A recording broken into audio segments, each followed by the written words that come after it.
Copyright disclaimer.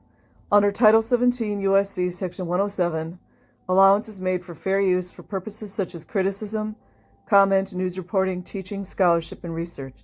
Fair use is permitted by copyright statute that might otherwise be infringing.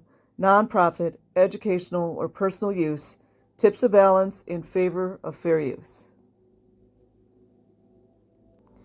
Okay, this is from Reader, and I found this webpage of a lot of links to Scientology articles or books. I'm going to be sharing that with you guys. I don't know how I'm going to present the video, but I just want to let you know. And this is one of the articles.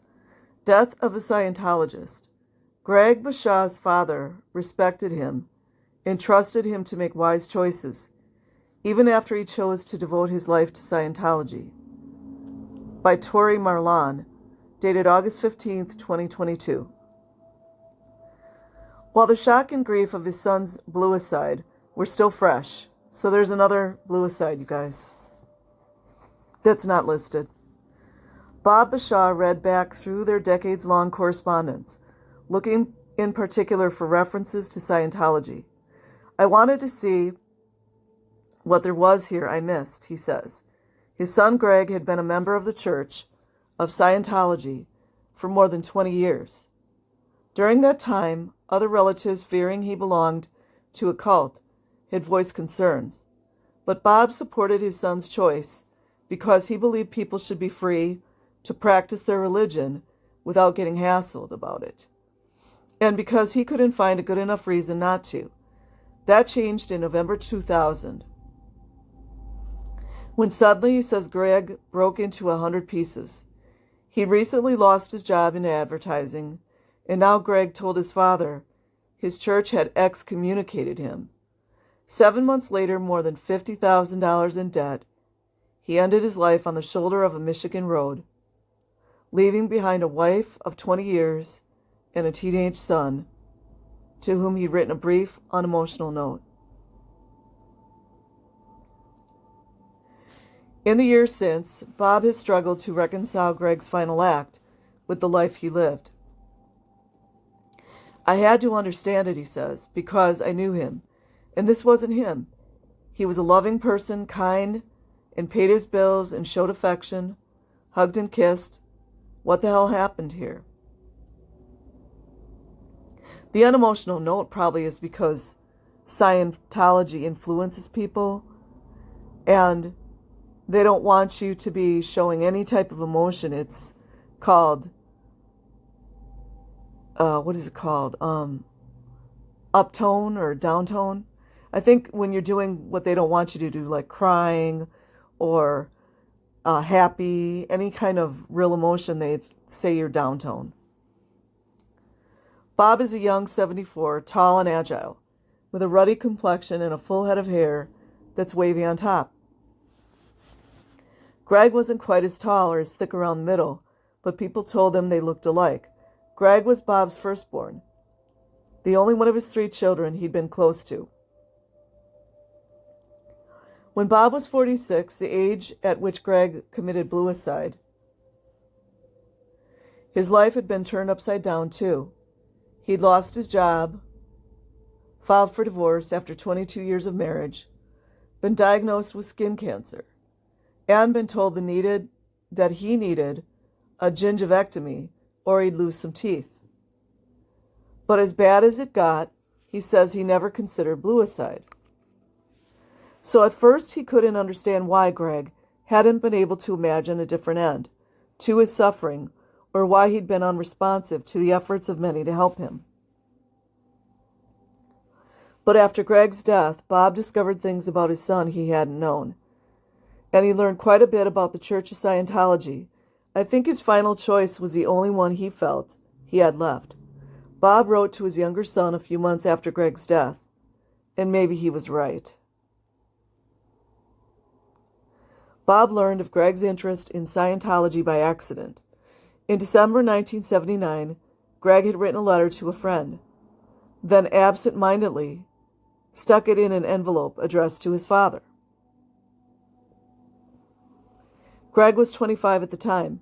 He'd graduated from the University of Kansas a few years earlier with a degree in journalism. A woman he dated in high school and college says he was the kind of person who thought relatively deeply about things and wanted to explore what the world was about. He studied Buddhism, practiced yoga, traveled around the U.S. by bus, and hitchhiked across Europe. By all accounts, Greg was artistically inclined, throwing himself into creative pursuits with intensity and passion. He played trumpet and piano by ear, and according to his ex-girlfriend, would sometimes sit in at jazz clubs. When he was mugged at gunpoint in Spain one Christmas season, he scraped by playing piano in bars until Bob could wire him money. Greg also wrote short stories and poems on top of the writing he did for a living. After college, he worked briefly as a reporter for a newspaper in Kansas and for the United Press International, then followed his father into advertising. Bob says Greg was writing ad copy for a firm on Michigan Avenue when he met Laura, the woman who would become his wife. Greg and Laura took a trip to Vail at the end of 1979. It was from there that he mistakenly sent the letter to his father. Bob says Greg gave him permission to read it. In the letter, Greg seemed nearly giddy, delighting in such natural wonders as a finch on a porch rail, woodchucks in the snow, beavers building high in a snow gorge. But the trip was stirring up more than an appreciation for wildlife. Greg was undergoing a spiritual awakening. Destiny also pulls me up here, he wrote. I am committed to memory, the fundamental axioms of Scientology. He reported that he'd found his life's spiritual work and that it was an odd, unused feeling. It had taken him by surprise. After so many seasons of winter, he wrote, one is wont to ask where came the spring. You know why he was feeling like that? Because he was getting a lot of love bombing. And he felt like he found his spiritual place. Bob had been careful not to force religion on his children. His own upbringing had included what he once described in a letter to Greg as crammed down my throat Lutheranism. He'd emerged from his parents' home with his belief in God intact, but with no aversion to doctrine. In 1958, when Greg was around 4, the Bashaws settled in Elmhurst. The suburb had just gone through a post-war development boom that included an explosion of church-making. According to Alan Ehrenholtz, The Lost City, there's a reason for that. A few winters before the Bashaws arrived, the local JCs had launched a campaign to put Christ back in Christmas, trying to dissuade people from using the term Xmas and urging merchants to display biblical scenes in their shop windows. The Elmhurst Press pontificated about the importance of attending church regularly. Bob eventually joined the most independent church he could find, the First Congregational Church, which was governed by its members rather than an ecclesiastical body. He enjoyed taking his children there for services, but didn't much care when Greg ditched Sunday school in favor of shooting pool. Greg showed more interest in religion when he lived with Bob for several months after college. Bob remembers discussing Buddhism and Christianity with him during that time, and at Greg's request they even visited the Urantia Foundation, a group that says its scripture was authored by celestial beings. Bob knew Greg was in search of spiritual meaning. He was glad to learn from the Vail letter that his son thought he had found it. The Church of Scientology was founded in 1954, the year Greg was born. In 1967, the IRS determined that it operated more like a business than a religion, and revoked its tax-exempt status, which the church would regain after a 26-year battle. Today it claims to have 8 million members worldwide. Propaganda. Scientology grew out of the theories science fiction writer L. Ron Hubbard espoused in the ardent late 1950 book Dianetics. The Modern Science of Mental Health. Hubbard purported to have identified the single source of unhappiness and its cure. Unhappiness, he claimed, stems from the reactive mind, which contains engrams, or mental images of everything a person perceives when unconscious, or in intense physical or emotional pain. Later in life, similar perceptions can trigger the engrams and cause unnecessary suffering. The key to happiness is to obliterate the engrams, to herd them like little sheep into the pen for slaughter. Hubbard promised great things once someone's engrams were gone: higher intelligence, better eyesight, and freedom from a host of troubles, including psychosis, psychosomatic illnesses, neuroses, compulsions, and repression. He called this state clear and said that attaining it was possible only by using a breakthrough therapy he'd created called auditing.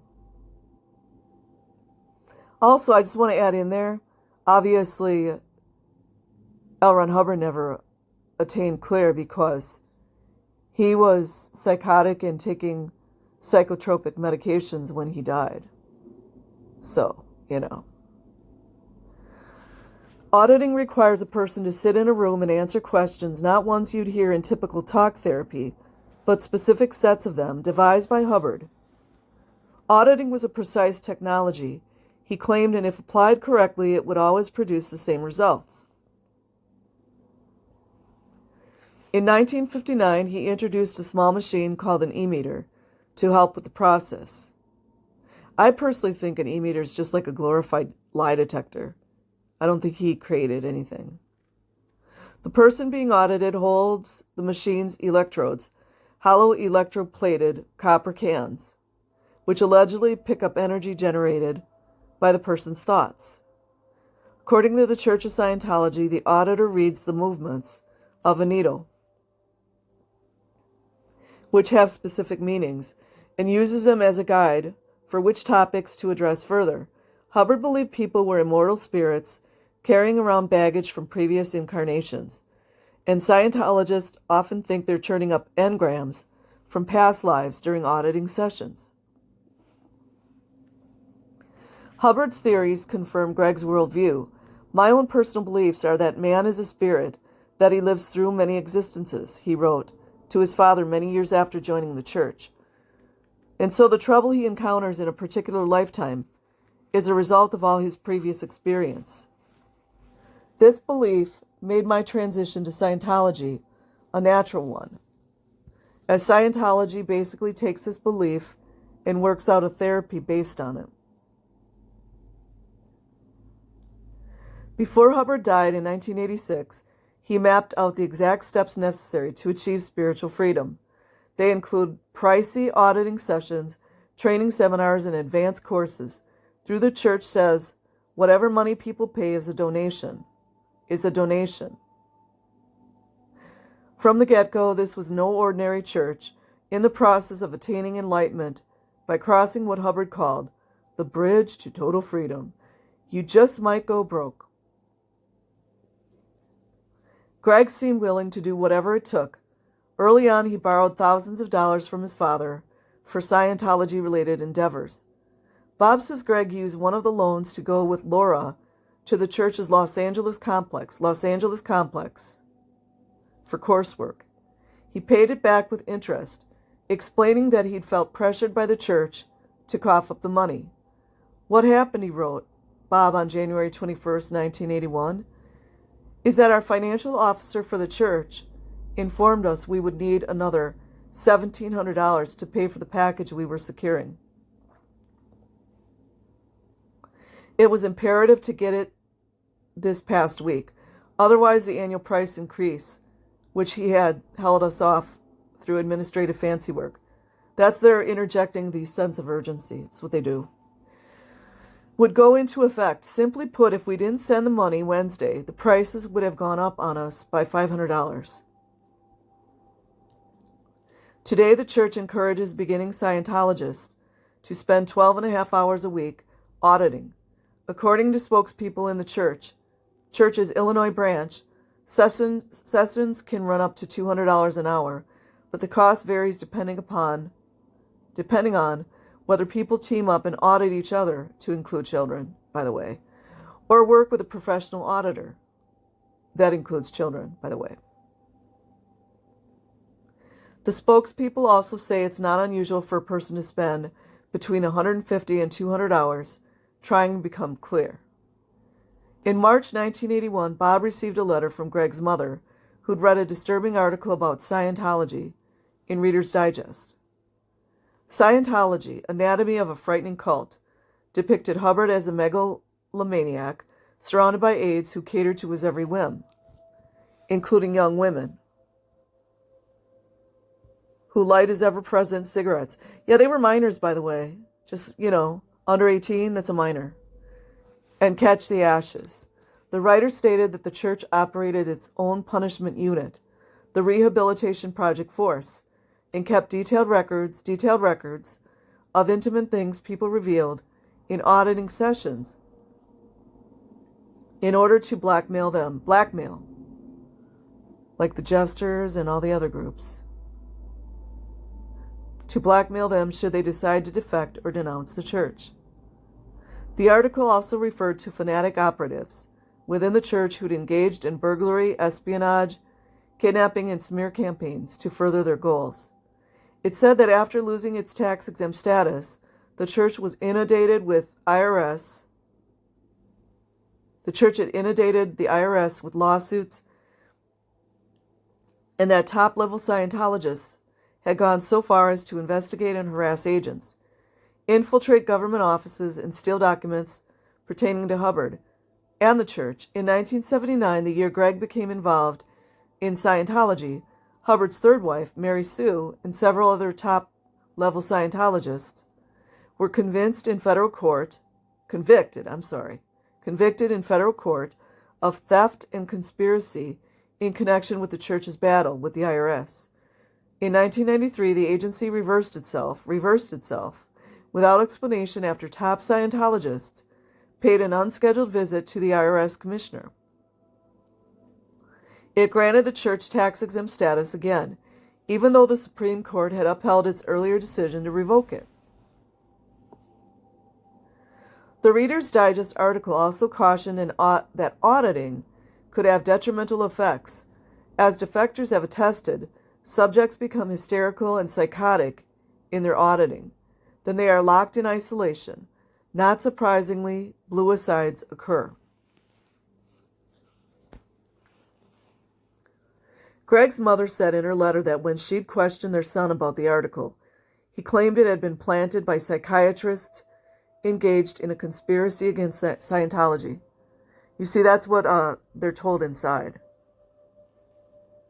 If you guys ever notice the wild, crazy things that Scientologists say to protesters when they do talk sometimes, it's all the same.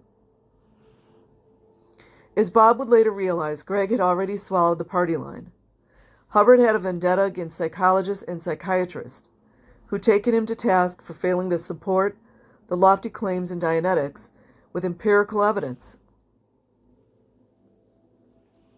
Not long after the book was published, the American Psychological Association passed a resolution forbidding its members to use Hubbard's techniques except for the purpose of scientific research. Prominent mental health professionals mocked Hubbard for his grandiose claims and worried about his techniques. Gotta wonder why it still went through, right? All these people questioning it, professionals questioning it, but yet it still went through. Dianetics has no respect for and no understanding of the complexities of personality. Psychoanalyst Eric Fromm wrote in the New York Herald Tribune Book Review in September 1950, "Problems of values and conscience do not exist. If the engrams are erased, you have no conflicts. All great philosophical and religious teachers wasted their efforts. There is no problem which does not result from engram command, and there is no point to their thinking, since they did not know Hubbard's discovery." Such criticism was a shot that began a war. According to Scientology literature, Hubbard dismissed criticism from people in the mental health professions, saying they were motivated by self-interest. He claimed his brand of therapy posed a serious threat to their credibility and pocketbooks and would eventually expose them all as frauds, and he went on the offensive. One former church member says, Scientologists are constantly indoctrinated with psychiatry as an enemy of mankind. Every course, every lecture of Hubbard's, every book is laced with anti-psychiatry stuff. The church is notorious for tenaciously attempting to silence its critics and for equating any criticism with religious bigotry. It even compares the plight of Scientologists to the Jews of Nazi Germany. According to numerous news articles and court cases, Hubbard instituted a fair game policy in 1967, apparently giving Scientologists the green light to cross the line into criminal behavior, where suppressive persons were concerned. SPs are people who hold Scientologists back, people who work to foil the church's goal of clearing the planet. They include worried friends or family members who try to thwart individual Scientologists' progress, impassioned defectors who denounce the religion, and journalists who generate bad publicity. According to many reports, the fair game policy stated that SPs may be deprived of property or injured by any means, including being tricked, sued, or lied to, or destroyed. Church spokespeople say critics misinterpreted Hubbard's original policy, and besides, he revoked it in 1968, reportedly citing bad public relations. Must have been a short story, huh, hubby? But according to various high-level defectors, the policy remained in effect. In 1969, the church established the Citizens Commission on Human Rights to investigate and expose abuses in the mental health professions. Over the years, CCHR has published volumes of anti-psychiatry and anti-psychology literature under the guise of scientific study, arguing that psychiatrists were the real source behind Hitler's Nazi regime, that 10 to 25% of psychiatrists, psychologists, and psychotherapists openly admit to having sexually abused patients, and that 2/3 are themselves seriously mentally ill. Oh, I've got a question. So does that mean that sexual abuse is wrong? Because all these people in Scientology are hiding the sexual abuse of children as well as the sexual abuse and R-ing of women in Scientology. So are they? I'm being sarcastic.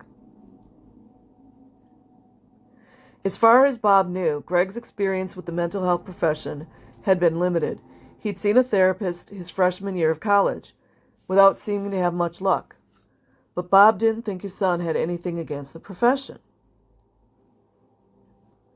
Greg's mother, who's now deceased, also wrote in her March 1981 letter that she wasn't the only one concerned about Greg's interest in Scientology. Bob says that after Greg got engaged to Laura, he started getting heat from her family for getting her involved in the church. The letter from Greg's mother said that Laura's mother was particularly upset. Greg said they had to go out early the day of Laura's shower to calm her mother down and explain things. The Bashaws had gone through a bitter divorce. Bob says he rarely had civil contact with his ex-wife. So this letter from her stood out for its lack of hostility. He thought she was imploring him to do something, but he didn't know what he could do. Greg had chosen his religion, and he was 26 years old. Too old to have his parents managing his affairs. Life was full of choices, and Bob trusted that his intelligent, thoughtful son would make wise ones. Greg was trained as a journalist. He asked questions. Greg and Laura were married in Barrington Hills by a Scientology minister in the summer of 1981. Bob, who'd remarried several months earlier, had never seen a ceremony like it. There was something about, can you see the light? Do you see it now? Yes, yes. That didn't mean anything to me, he says. But it meant something to them. Laura declined requests for an interview, as did Greg's siblings. A few months after the wedding, the Reader's Digest came out with another negative article on the church. It said that Hubbard controlled not only people's wallets, but their minds, often to devastating ends. There was more about bluicide. In Germany, a young man who struggled for 2 years to free himself from the cult's hold left his parents' home on Christmas Day and lay down in front of a train. Wonder who the name of that one was. I think there's a lot of bluicides that we don't know about. A young man in Paris who underwent the cult's processing quit his job, closeted himself, and slashed his veins. As he bled to death, he scrawled on a memo pad, "Go to Scientology and you will understand all." There sure are a lot of bluicides, aren't there? I don't like saying bluicide, but you know, they make it so difficult. Bob can't remember specifically what he'd read about Scientology at the time, but he knew it had got some bad press. Bob questioned Greg about the stories over lunch one day, and Greg insisted that they weren't true. Bob left it at that. He prided himself on being the kind of father who respected his children's individuality. Greg appreciated his father's parenting style. "I can say that I am very glad to have had you for a father," he wrote Bob in December 1981. "You have always encouraged me to develop my own life and ideas. Apart from the expectations of caste or circumstance, I thank you for that." Greg attributed some of the things he valued most about himself to his father's influence. In the same letter, he wrote that his philosophic and religious searchings had been inspired by Bob. "You have always been known as a thinker, an amateur philosopher, and extrapolator, and I am glad that some of these characteristics have rubbed off or been passed on to me." Greg wanted to reciprocate and said the best way would be to introduce his father to Scientology. "The trouble with doing so," he wrote, "is that there is no other field of knowledge to directly compare it to in scope, precision, or workability. Comparing it to psychology is a degradation. To Christianity is very inexact. I am not now speaking from belief or hope or faith, but experience. I have now experienced past lives enough to know, with certainty, that I am a spirit. I have experienced enough of the other in vogue disciplines, Buddhism, psychology, meditation, etc., to know that they are like a thimbleful of knowingness compared to the ocean of wisdom that is Scientology. Critics of Scientology," he continued, "have nothing to compare it to, and because they cannot confront its vastness, they deem it somehow wicked or weird. It is neither." He said he was excited about its potential for myself and others. Bob had no interest in joining a new church, especially not the Church of Scientology. "I saw no charity in what I saw in Scientology," he says, "and I saw no love and caring for people, and that's so important to me." He wrote back to Greg, "Your comments to me about our relationship are very tender and precious to me. Thank you for this. In one respect, your comments have vindicated actions of mine that I felt strongly about but were never quite sure. The actions of which I speak were steps taken to create and maintain an environment and atmosphere fairly clear of have-tos, shoulds, nevers, hateful parameters to me that stunted my own growth for so many years. My reaction in reading how you feel to shout yippee, I knew it would work. As for being your father, well, thanks for being my son. I am very proud of you as a person, for things you have done, for things you are doing, and for things you will do. A long, interesting, and fruitful life is ahead of you, Greg, and I am very happy about that." Then he declined his son's offer. "I have truly found peace and understanding grace. I have said to you before, and I do so again, I am happy you have found an answer, a way of life, a fulfillment of your needs. I have found this too." Bob then explained that he felt a responsibility to help those less fortunate than himself through charitable contributions and sharing spirituality and emotionally with those who could use some love and caring. He pointedly continued, "Our church has no profit motive." It was the closest he'd come to criticizing his son's religion. He continued to have nagging doubts, but says, "I looked for change, irrational behavior. I looked for screw-ups somewhere." He saw no marked difference, telltale signs of cult involvement, severed relationships, loss of critical thinking, didn't apply. There wasn't any big red flag that went up, and that's really what I was looking for. Greg continued to be a warm, loving son, generous, with compliments and words of affection. He and Bob talked every week, often about politics or sports or movies, and they got together when they could for dinner or to watch Bears games or movies. But also didn't see any problems in how Greg's life was progressing, professionally or personally. In 1984, Greg's son was born. Greg had a good job at Darcy McManus and Mazius, writing ad copy for such national accounts as Budget Rent-A-Car and Allied Van Lines, and producing radio and TV commercials for such corporate clients as Amical. In glowing biographical flyers that Greg proudly shared with his father, Greg's employer praised his skills at translating complex technical and financial matters into readable ads and blending humor with factual information. Greg was competent and talented. Bob could find nothing concrete to confirm his anxiety. After Greg was promoted to vice president, one of the world's most prestigious advertising firms, Leo Burnett came calling, Bob says. Greg postponed his start date at the company and flew to the Church of Scientology's LA complex for 3 months of intensive training. At times, Bob had to defend his support for Greg to other family members. He says he used to do battle with Greg's aunts. In a letter to one of them, he wrote, "The horror stories of Scientology victims in my imagination, plus what I have read, certainly conjure up rage and anxiety, but the fact is that I cannot split my feelings. That is to say, love and support Greg, and still take an active role in trying to destroy something he believes in. My personal honesty and integrity does not permit me to have a loving relationship with him while covertly working against what he sincerely believes in." Bob searched his motives for this hands-off approach. He is into it, and there is really nothing I can do about it. If I tried, I would alienate myself to him. Secondly, I have seen nothing in his character or personality that would indicate the slightest altering of him as a person.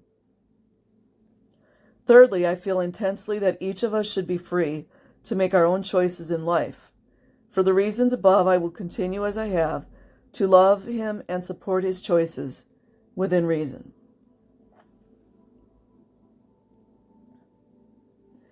Greg's relationship with his mother had deteriorated after she'd spoken out against Scientology, and Bob was afraid the same thing would happen to him.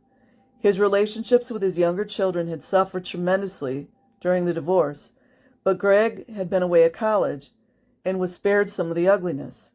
I have thought about this too. Bob's letter to his sister continued. Do I take this position to not alienate him because he is one of 3 children of mine that I am in touch with, the only one that I can share my feelings and he truly share his feelings with me? The answer is no.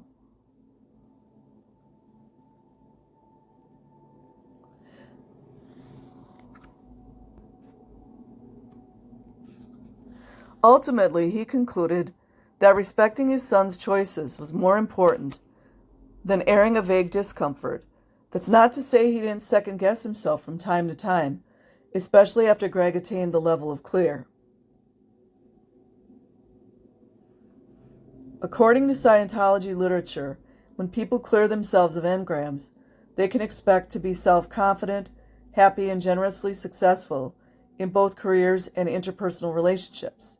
They're told they'll regain native capabilities and know freedom from the cycle of birth and death, Even so, there are still higher and costlier states of spiritual awareness to be had. After becoming clear, Greg was considered an operating thetan, no longer plagued by engrams. OTs audit, for other purposes, namely, the church says, to further their spiritual development. They buy their own e-meters, which cost between $2,200 and $3,500, and take a course in solo auditing so they can audit themselves at home. They also make regular visits to the church, advanced organizations where they undergo intensive training, professional auditing sessions, and security checks, which defectors say are actually intended to test loyalty to the church. Mystery surrounds the upper level teachings. According to church spokespeople,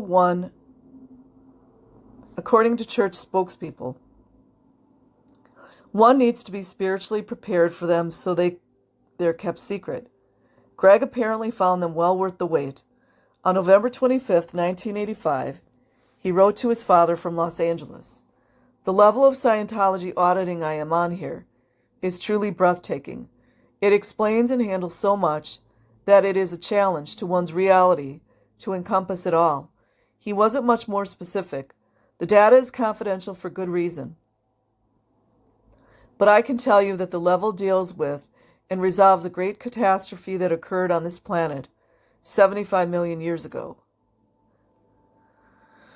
Despite the church's efforts to hide its upper-level teachings from outsiders and lower-level Scientologists, defectors have revealed them in court cases, spoken about them at conferences and to the media, and disseminated them over the internet. Greg's reference to a great catastrophe is consistent with what has been revealed about OT3. On this level, Scientologists apparently are taught that 75 million years ago, an evil galactic overlord named Xenu, faced with overpopulation problem, rounded up and froze people, then banished them to Earth, where they were blown to smithereens by hydrogen bombs and implanted with false memories. Hubbard said the people's spirits merged into clusters and are now attached to every living person. Hubbard called the clusters body thetans, or BTs, and said that one must get rid of them just as one gets rid of engrams, through auditing. Defectors say body thetans are like roaches. Just when you think they're gone, you discover more. They were only sleeping, you learn, on subsequent levels, or drugged. Marianne Ahmad and Sue Strozeski of the church's public relations department in Chicago, say they can't divulge upper-level information and that any details that are available to the public are out of context and probably have been altered by enemies of Scientology to make the religion seem weird. Scientology, why you got so many enemies? Huh? They say people who defect probably do so because they fail to understand Hubbard's teachings, so they're hardly equipped to explain them. They also point out that isolated aspects of any religion can seem bizarre if they're unfamiliar. As an example, Strozeski offers the Catholic belief that communion wafers are the body of Christ. According to Strozeski, no one is advanced beyond OT8, though more levels exist. No, they don't. She says materials for them are entrusted to the staff at the church's Religious Technology Center in Los Angeles. Then adds, I would venture to say they would protect them with their lives. In December 1985, shortly after learning the Scientology creation story, Greg flew to Clearwater, Florida, where the church is a large complex, a flag service organization that serves as a mecca of Scientology. Upper-level church members from all over the world. Yeah, those are where the child auditors are. Make pilgrimages there twice a year for advanced training, and says Ahmad to make sure everything's going okay. She says the visits typically last a week or two. but Bob says Greg's usually stretched out to at least 4 weeks. Bob found his son's prolonged absences from home worrisome, especially after Greg became a father. Laura spent time at Flag as well, Bob says, but she always seemed to get through her training faster than he did. Speaking to Bob from Flag a few days before Christmas, Greg alluded to his freshman year at the University of Kansas, indicating that old problems had resurfaced. Bob knew Greg's freshman year had been rough, but he didn't know exactly what Greg was referring to. He remembered that Greg had come home in the middle of his first semester, seeming depressed, and spent an awful lot of time sleeping. Bob arranged for him to see a psychotherapist. After a couple of weeks, Greg appeared to feel better and returned to school. Bob never found out what the source of the trouble was, nor did he dig for it. He thought Greg was simply having difficulty adjusting to life away from home. Toward the end of Greg's freshman year, in the spring of '74, Bob filed for divorce. Though Bob had thought Greg didn't seem as deeply affected as his siblings, the woman Greg was dating at the time says he was devastated. When Greg brought up his freshman year on the phone in 1985, Bob didn't ask him to elaborate. It wasn't that I didn't wonder, he says, but it seems clear that whatever was going on was too big for Bob to handle. I wasn't a shrink, and it wasn't an area I thought I should get into, he adds. I don't get into something unless there's a way I could help. Otherwise, it's a curiosity thing, and that's a selfish one-way thing. Greg stayed at Flag through the holidays. Straining his budget, his wife and son had planned to join him. He wrote Bob the day after Christmas, but we decided we'd better not spend the money, which is now very tight. Yeah, because Scientology's taken all of it. I'm economizing as much as possible while here, staying in a shared room, etc. In a letter he sent after New Year's, Greg implied that the gains were worth the financial burden and time away from his family. Scientology has saved my ass, that's for sure. Yeah, they always, I want to jump in.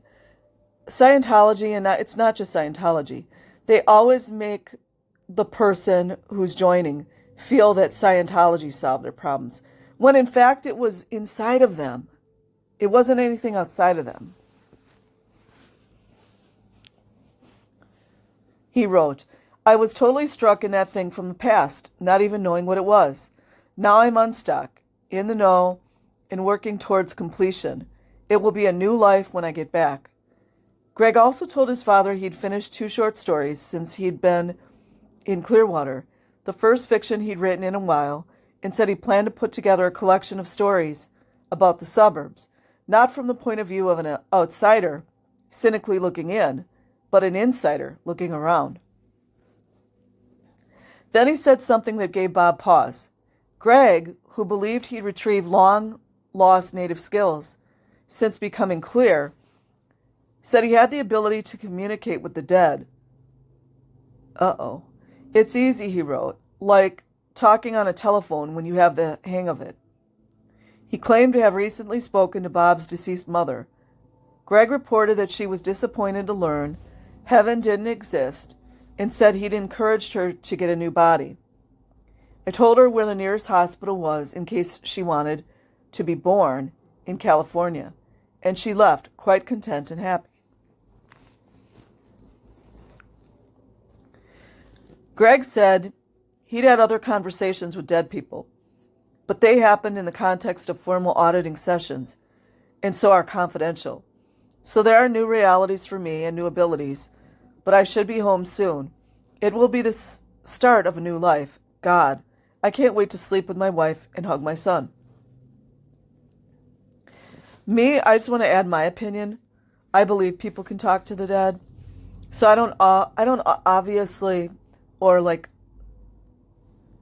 what is the word I'm looking for? I don't automatically go to that he's delusional there. I don't automatically go there. But, I mean, he could have been under a lot of dire stress, so we'll see what happens. Bob remembers thinking, what is this crap? For the first time, he considered confronting Greg.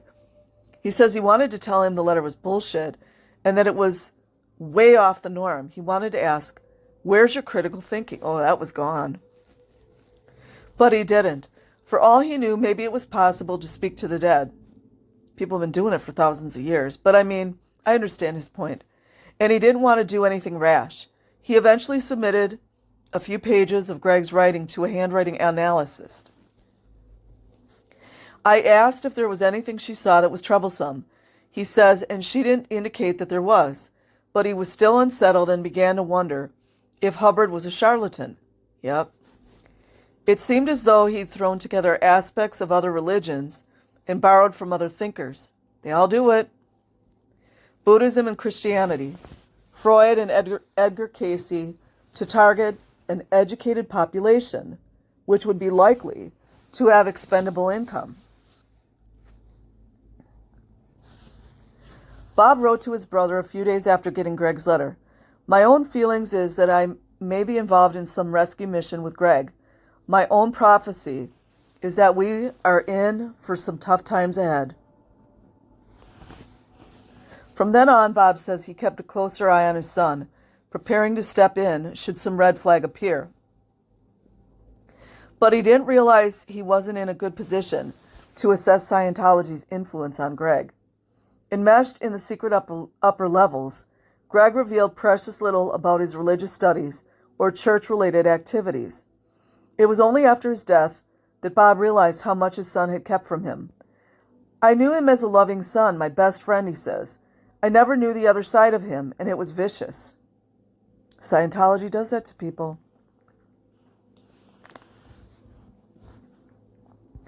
For many years, Greg appeared to have an idyllic life. He lived with his wife and son in a 2-story house on 16 acres of land in Barrington Hills. They kept an assortment of animals on the premises: dogs, peacocks, sheep, rabbits, horses. He had an active spiritual life and a creative, high-paying job. He'd even been promoted to vice president at Leo Burnett.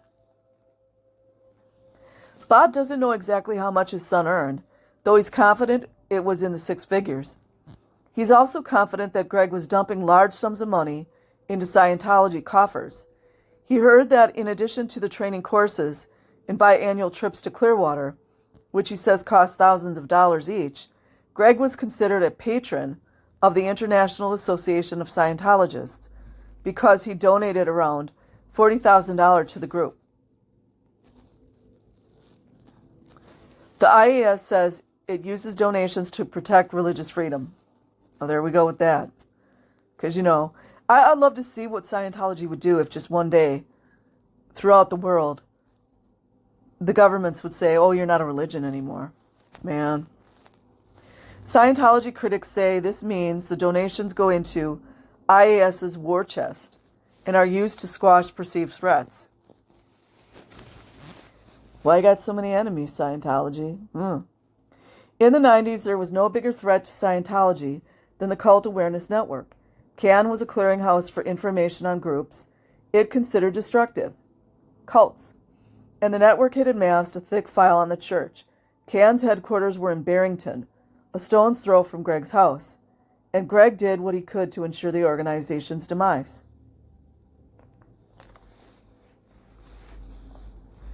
A staff of 5 and 1 volunteer ran the CAN office. A jazz musician and former Scientologist named Jim Beebe handled most of the inquiries about Scientology. When you first get into Scientology, they have a wonderful facade, he says. Come on in, we're going to help you become more able. We're going to raise your IQ, and we're going to help you get rid of your problems.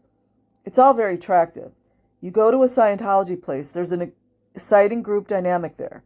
You take the first course, which is a communication course, and it's quite a good little course. There are some good ideas on communication, and it's fun to do, but this is all a trap. In Scientology, he says there is only L. Ron Hubbard, and little by little, as you move from one course to another, you might you move right into his mindset. Your own thinking very subtly gets replaced by L. Ron Hubbard's. That's the most coercive, part there. The church's Illinois branch as well, aware of Beebe and its public relations department, advises ignoring everything he says. According to Marianne Ahmad, he's anti-religionist. Oh, is that a word? Wow, fancy. A crackpot and delusional. She says Scientology has no dogma. No? What would L. Ron Hubbard say? And her colleague, Sue Strzeski, says the religion only imparts knowledge. What you do with it is up to you. Really? Do they write KRs about that? You find your own reality, she says. No one is going to sit there and tell you what to believe. Really? What are the KRs and ethics for then? What's wrong and what's the solution is? A solution is, however, guaranteed. The church considered CAN an anti-religious hate group, and Beebe says anyone associated with it was fair game. The church's Freedom magazine published a thick report on CAN that likened the group to the Ku Klux you-know-what, saying it generates violence and hatred against religious and other organizations, creating a climate in which even murder is possible.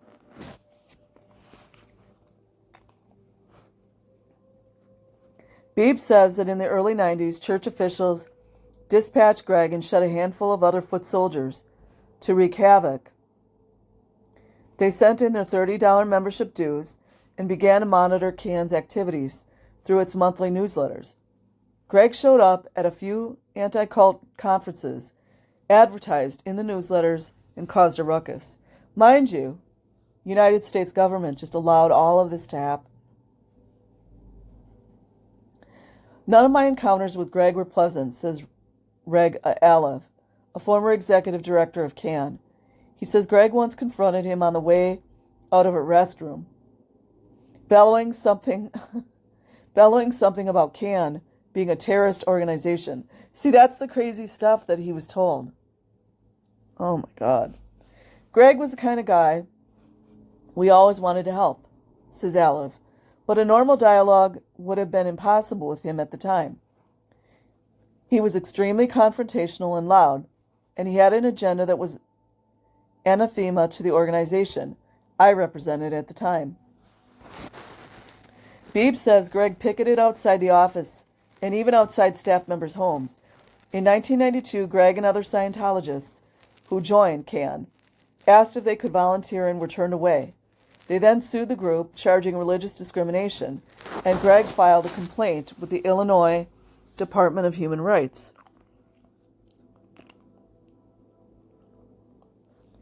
According to Cynthia Kisser, who succeeded Alev as executive director of CAN, Greg's actions were part of a concerted effort by Scientologists nationwide to harass and disrupt the network.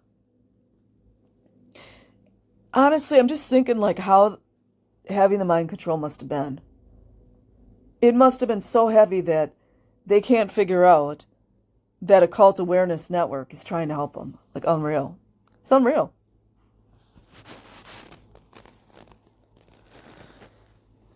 She says that between 1991 and 1996, Scientologists across the country filed 50 nearly identical lawsuits and human rights complaints against it. Eventually, many of them, including Greg's, were dismissed for lack of merit. But CAN sank into a financial crisis, defending itself. Just how Scientology wants it. In 1994, it counterattacked, suing the church, its law firm, and 11 Scientologists, including Greg, for inundating it with frivolous lawsuits. A Cook County Circuit Court judge dismissed the case, though in 1997 the Illinois Supreme Court would overturn the decision and reinstate CAN's right to sue. In the summer of 1996, Beebe found himself the target of a smear campaign. CAN callers he'd previously counseled began contacting him with the news that they'd received documents maligning his character from an organization called the Anti-Deprogramming League. The documents, said Beebe, had always had marital troubles. Oh boy. I just want to just take a pause here. Imagine how evil all of this is. That these organizations that are supposed to help people getting out of cults sunk so low that they were fair gaming the fair gamers. Sick. Always had marital troubles, appeared to be a dysfunctional father, and was a failure as a professional musician. They compared Beeb's opposition to Scientology to Nazi propaganda campaigns. A questionnaire included in the packet asked, among other things, where Beeb had ever disrupted a marriage by seducing the wife of a Scientologist.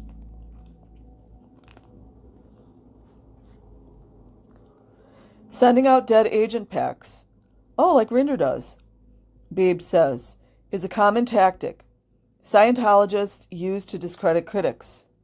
You gather by whatever means, whatever negative information you can on an individual, you put it all together. If you don't have enough stuff, you make some up, as Hubbard said. Make it good and lurid. And then you send it around to the individual's friends, to his associates, to his employers, to the media, to anywhere it might do some harm. The return address on the DA pack about Beeb belonged to Greg Bashaw. When Beeb confronted him, he denied having sent it, but said he'd received a couple of filled-out questionnaires. Beeb wrote a letter to Greg in November 1996 saying, "The defamatory material in the DA pack has caused a great deal of stress and upset to my family, my companion, and myself." Beeb then asked Greg to send him the return questionnaires. Greg wrote a taunting response. "I'm sorry, but I threw away those 2 mail pieces you are referring to a while ago.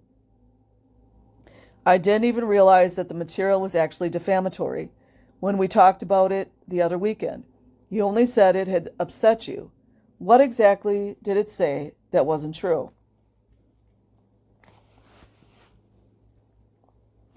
By then, Can had already buckled under the financial weight of all the lawsuits. A young Pentecostal Christian named Jason Scott dealt the final blow. In 1990, Scott's mother had hired someone recommended by Can volunteer to deprogram him and 2 of her other sons, who wouldn't defect from their fundamentalist church with her. The deprogrammer abducted Scott against his will and held him in a beach house on the Washington state coast for 5 days of deprogramming. Scott's younger siblings were minors, but Scott was 18, and in 1994, he sued Can for violating his civil rights. I thought the police are the only ones that can do that. Represented by a Scientology lawyer, he won a judgment of over $1 million against Can in 1995. 8 months later, Can declared bankruptcy. At a bankruptcy auction, a Scientologist acquired Can's name, logo, and hotline number. Lawyers tied to the church wound up with the network's archive, all of its confidential files containing information, I know they love that, about callers and donors, were now in the hands of Scientologists. I don't know, when you think about what happened right there, so many breaches of trust, so many laws that were broken, so many rules that were broken, and it was all allowed to go on. A recent call to Can's hotline yielded the information that Scientologists are pretty nice people. Are they, though? Really quite scholarly and ethical and honest, as well as the advice to go to one of their churches and see for yourself.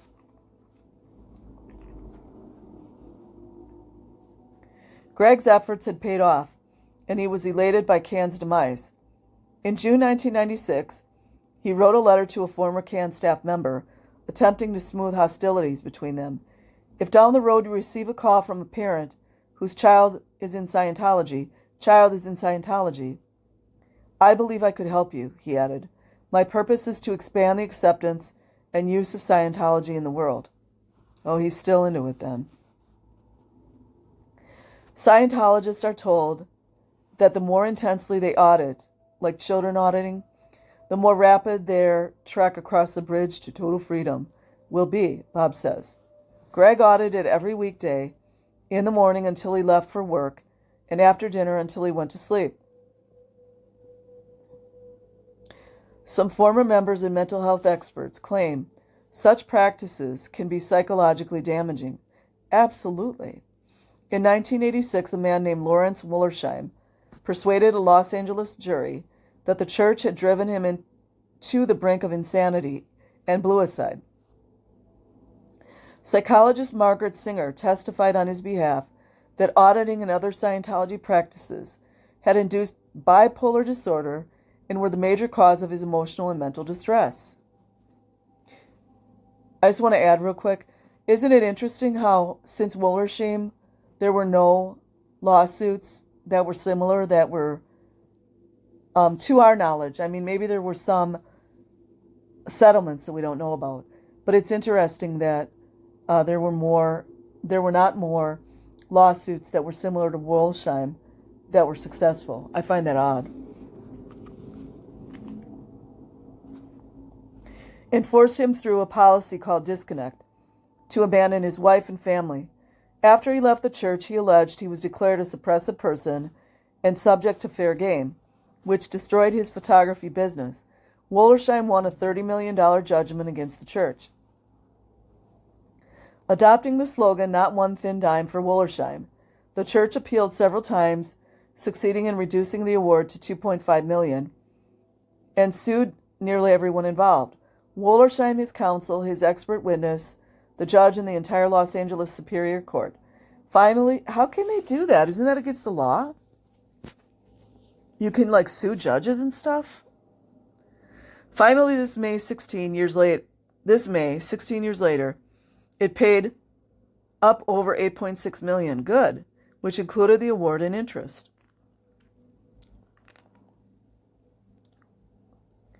Wollersheim now operates factnet.org, a website intended to educate people about cults and mind control. He has posted on the site a list of bluicides and deaths he believes can be linked to Scientology. Among them, that of Hubbard's own son. I don't think it was a bluicide.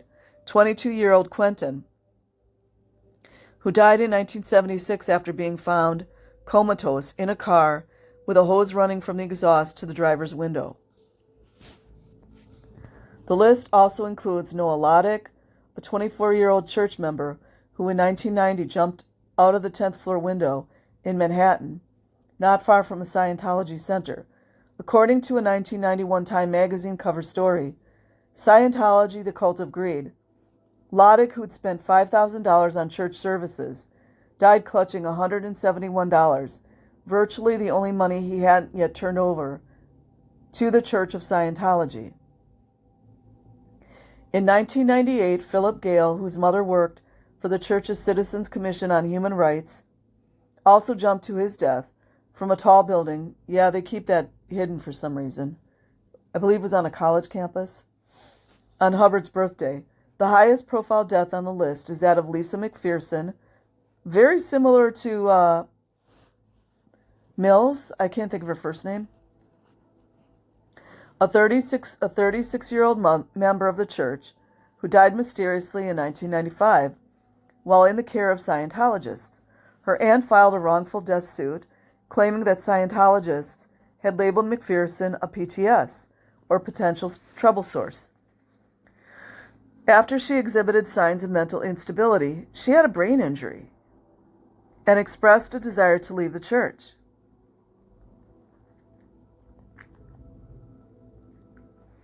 By the way, she was OT8 as well.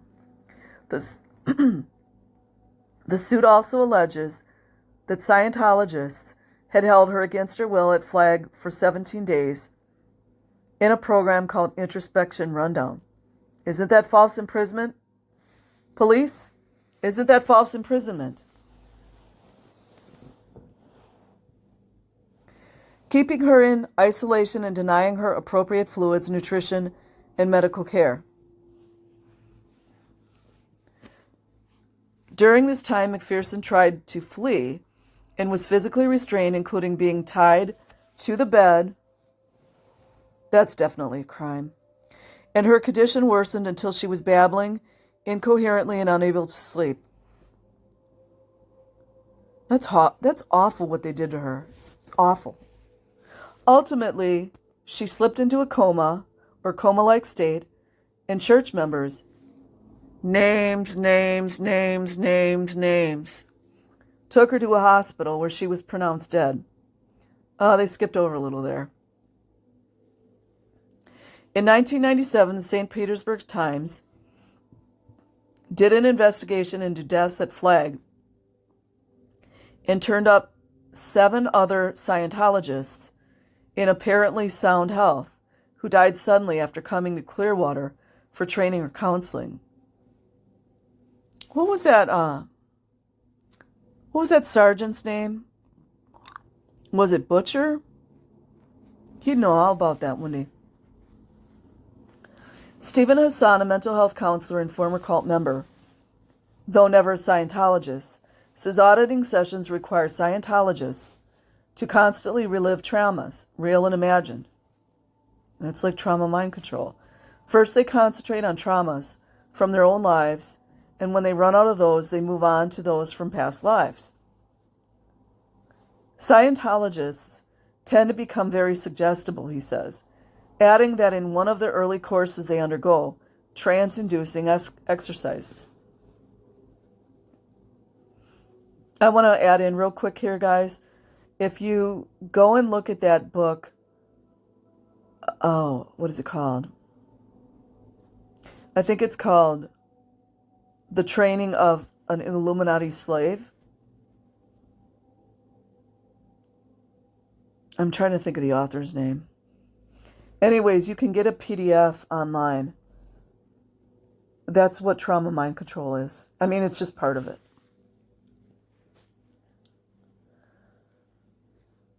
The trance-inducing exercises, they talk about that. To learn how to mask their true feelings, Hassan, who's written 2 books on combating mind control, says he's not objecting to Scientology's beliefs. He's objecting to its practices, including what he calls deceptive recruitment. My gripe with groups like Scientology is that you don't really know what they believe until you're thousands of dollars in debt and thousands of hours into the indoctrination. Greg left Leo Burnett in 1997 for Foot, Cone, and Belding, a company his father had once worked for. In Bob's eyes, Greg had given himself a demotion. Burnett was the top of the game. When they talked about it, Greg drew his father's attention to the perks. He had a special parking place and all these other goodies, Bob recalls. I think what he must have done was preempt my questions. Bob later found out that Greg had quit after Burnett acquired the account for Prozac, a drug that Scientology's Citizens Commission on Human Rights claimed could lead to homicidal rages, and blew aside and had tried to get the FDA to ban. I'm surprised some of these bigger companies haven't gone after Scientology. I'm just saying. Bob noticed the first major changes in his son in December 1999 when Greg seemed wholly uninterested in the books Bob had given him for Christmas. A couple of months passed, and Greg still hadn't even opened them. Bob grew concerned because Greg usually read books quickly, and one of them was a book on filmmaking, which was particularly relevant given that Greg was working on a script for a documentary about missionaries in Ecuador, a freelance assignment for his friend Jim Hanan, who had an ad agency in Grand Rapids, Michigan. Bob says that around this time he noticed that Greg wasn't holding up his end of conversations anymore. He usually just rephrased whatever Bob had just said.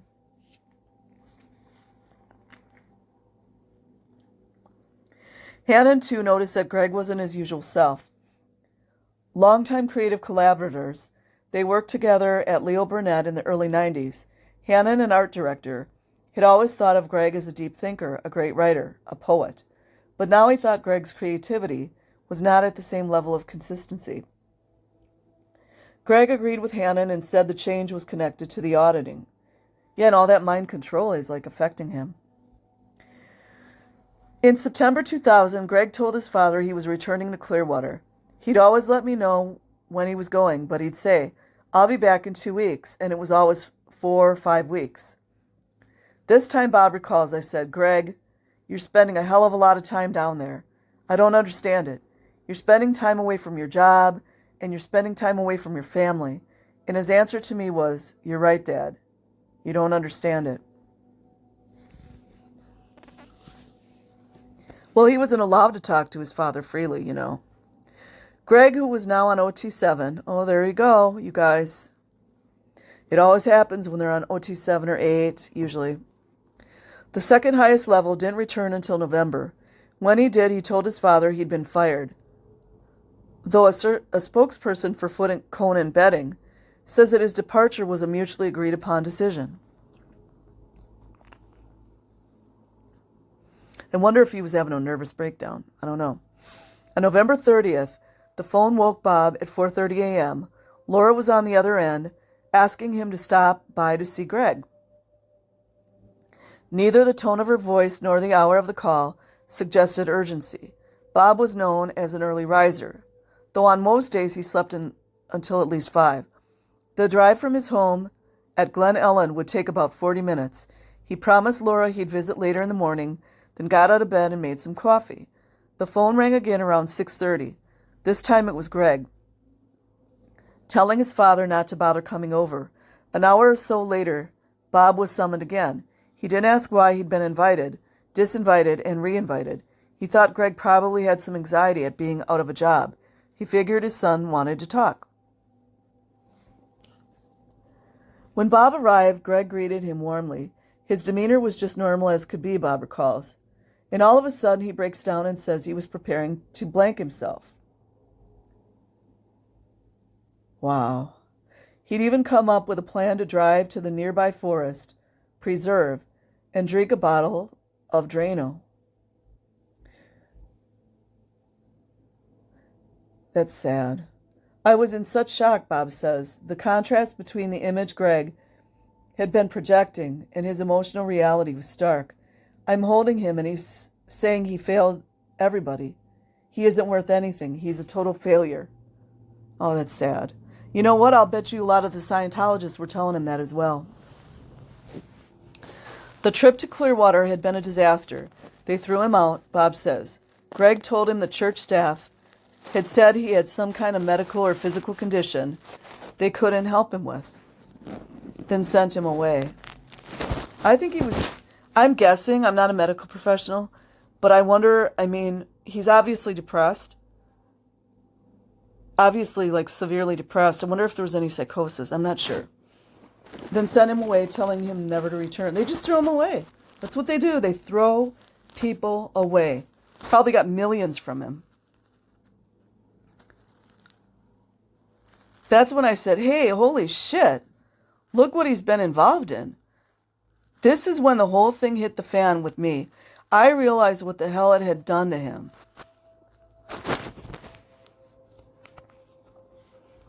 Greg asked if he could sleep at Bob's that night, but Bob wanted his son safe at the care of psychiatrists.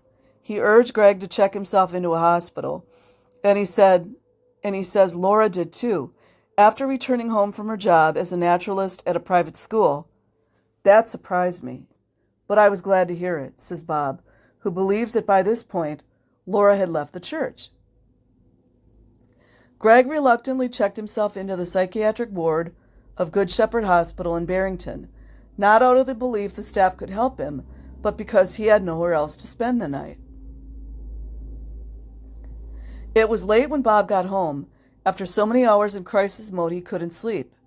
He wrote a note informing Greg's doctor about his involvement in Scientology, then outlined what he would say to his son the next day. The following morning in the psych unit, the first thing he told Greg was that Scientology was evil and that it was his enemy. Bob says he'd never denounced something dear to his son or expressed disapproval of his choices, and Greg appeared shocked and wounded. It was as if I'd slapped him in the face.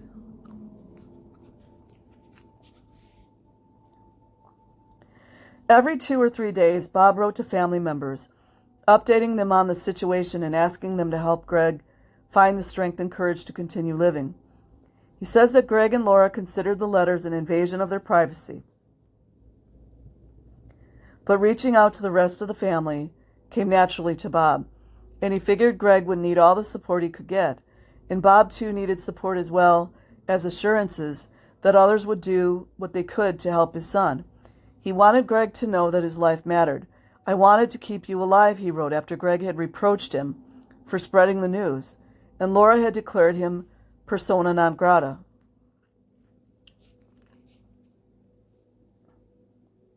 Bob says Greg forgave him, but Laura didn't.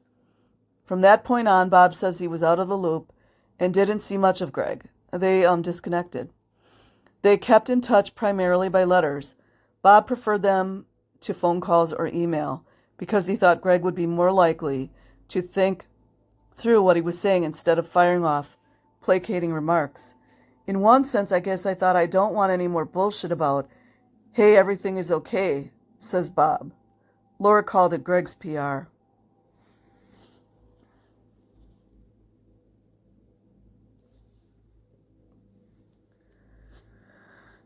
Greg tried to commit bluicide twice by overdosing in the next couple of months.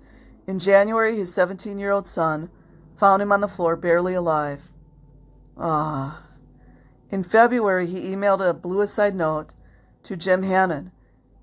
Oh, that's so sad.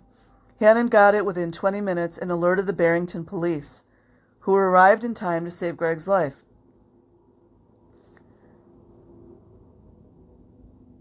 Bob's attempts to get information about Greg's condition were futile.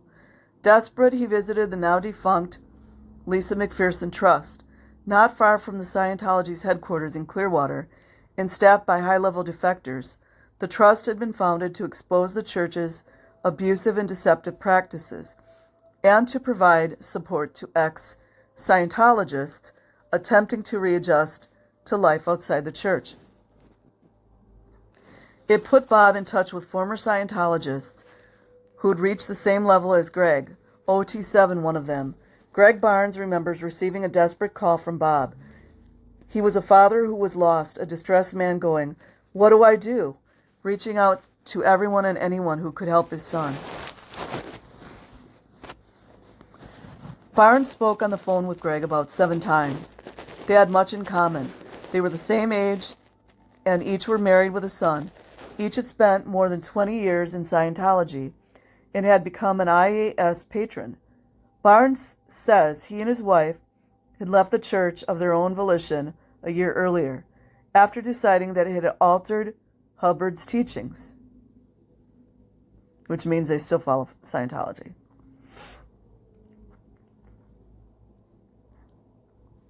Greg told Barnes he'd been under extreme pressure during his last visit to Clearwater, and that church officials had said he couldn't leave until he completed certain regimens, which they charged for, by the way. He had to get back to work. He was stressed, and he communicated that he was stressed, Barnes says. They took that to mean he was unstable. He says Greg was then sent to an auditor. I wonder if it was a child auditor, who made things worse. If you misapply this technology, you can drive someone insane. You can cause someone to become psychotic. I think sometimes that's the point. Greg also told Hannon about the auditing he'd done on his last trip to Clearwater. He confided in me that in one of these sessions he opened himself up spiritually, Hannon says, and he felt something in his mind break. Defectors say that when something goes wrong in Scientology, there's only one person to blame, and it's not L. Ron Hubbard. His technology, they call it. His tech. Now his tech always works. Says Jim Beebe. If you don't get the results that he claims you will get, there is something wrong with you.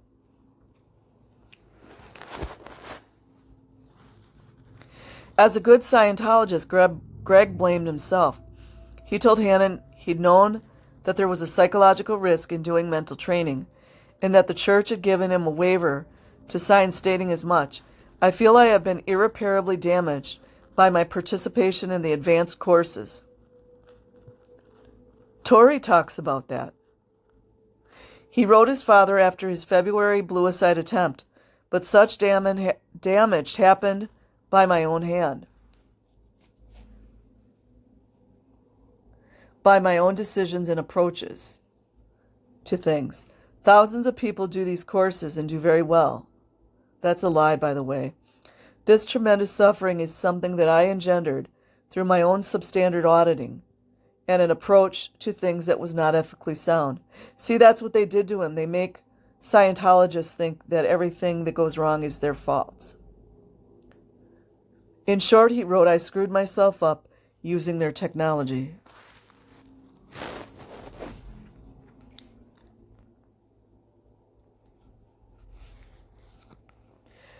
Greg said he shouldn't have been on the advanced levels.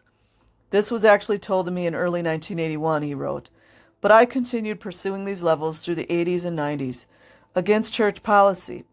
Anyone who has psychiatric counseling and or psychiatric drugs, as I had at college, is not supposed to be able to receive any auditing, let alone the advanced levels at Flag.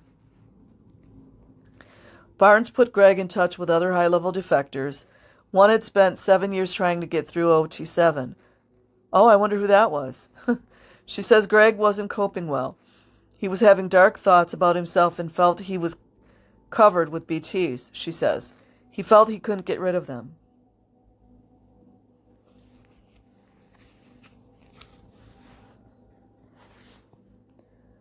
Well, you guys, I think I'm going to end this because this is way longer than I realized. So, if you want to go and finish it, just start at the paragraph that starts, Greg did feel a glimmer of hope. Just start there. Okay, everyone, I will leave a link in the description box. Like and subscribe if you choose. Have an amazing day or night wherever you are. Peace.